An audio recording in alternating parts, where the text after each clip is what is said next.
In the year 380, Catholicism was made the official religion of the Roman Empire, saying, "We authorize followers to assume the title of Catholic Christians, but as for the others, they shall be branded heretics. They will suffer the punishment of our authority, which we shall inflict." Over the next several centuries, the Catholic Church gained enormous power over all aspects of European life. According to Pope Gregory VII, the Roman Pontiff alone has the authority to make and depose kings, declare religious writings as valid or invalid, and make laws. Among other things, he asserted that the Roman Church has never and will never err, that kings should kiss the feet of the Pope, and that the Pope himself is above the law and can only be judged by God himself. Pope Leo X famously said, "It has served us well, this myth of Christ." They caused the majority of the population to become illiterate and ignorant, suppressing all forms of scholarship except for within the clergy. Book banning and burning was a common practice, and the general populace was even prohibited from reading the Bible. The Vatican's methods for controlling the populace became a violent and bloody campaign for ultimate domination, eliminating anyone who disagreed with church dogma.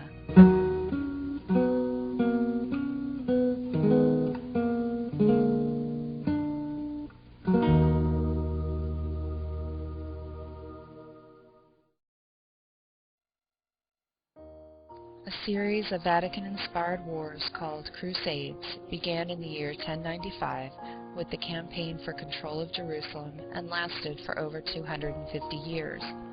Pope Urban II called for a Catholic army to be assembled and sent them forth against Muslims, Jews, and heretics. An estimated 3 million people died. The Pope had promised automatic forgiveness of sins to any crusaders who participated. A storm of savagery swept over the homeland of Yehoshua. Whole cities were massacred, atrocities committed against the corpses of the slain. In the year 1208, Pope Innocent III proclaimed a formal crusade against the Cathari and Albigensians in the south of France. He allowed for the confiscation of Cathari lands and promised the Crusaders divine clemency of any violence committed against Cathari heretics. After the razing of the town of Béziers, the commander of the Crusader army wrote to the Pope, telling him of the slaughter of 20,000 inhabitants, regardless of age, rank, or gender. The same commander famously said, "Kill them all, God will know his own," when asked how to distinguish a heretic from a Catholic. The extermination of the Cathari would continue for 30 years, during which an estimated 1 million people were murdered at the command of the papacy. The formal Inquisition was instituted in 1229 as a tool to root out the remaining Cathari and their sympathizers. The Inquisition against alleged heretics became increasingly aggressive. Heresy was any teachings or ideas thought to be adverse to church doctrine. Pope Innocent III said, "Anyone who attempts to construe a personal view of God which conflicts with church dogma must be burned without pity." Those suspected of heresy were confined to prison for months during the investigation. The families of the accused were charged for the expenses of the confinement. Most often, their property was confiscated regardless of the outcome of the investigation. Those convicted were turned over to secular authorities for punishment, usually in the form of burning at the stake. In the year 1252, Pope Innocent IV authorized the use of torture in investigating heresy. The instruments devised for the torture chamber proved the sadistic and brutal nature of the men who applied them. They were designed to inflict as much pain as possible, and victims often confessed to imaginary crimes to escape the cruelty of the inquisitors. Inquisitors grew wealthy confiscating the property and possessions of heretics. Inquisitor Emmerich lamented that there are no more rich heretics. Even the dead were not safe from suspicion. Their bones were dug up, paraded through the streets, and burned, their heirs disinherited and their property seized. Toward the end of the 15th century, inquisitors shifted their focus from heretics to women thought to be witches. Publication of the Malleus Maleficarum, a handbook for the investigation, torture, and punishment of witchcraft, in the year 1487, was authorized by Pope Innocent VIII.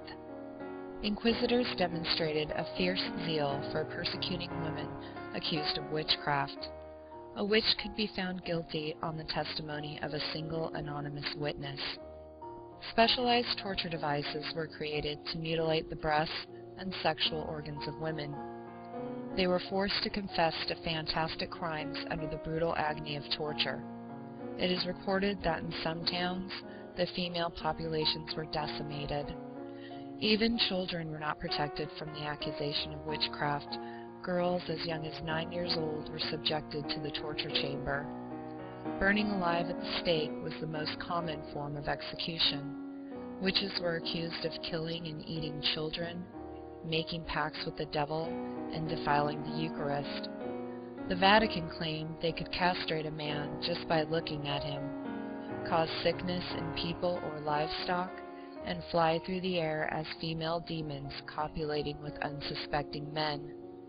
Women with knowledge of healing, contraception, and midwifery, who had long been respected and valuable members of their local communities, were now vilified and denounced for practicing witchcraft. Woodcuts such as these show supposed witches flying on brooms, kissing the devil's backside, and celebrating the Black Mass in parody of the Catholic Mass. Every female was a potential witch, and coming under the suspicion of the Inquisition tribunal was essentially a death sentence.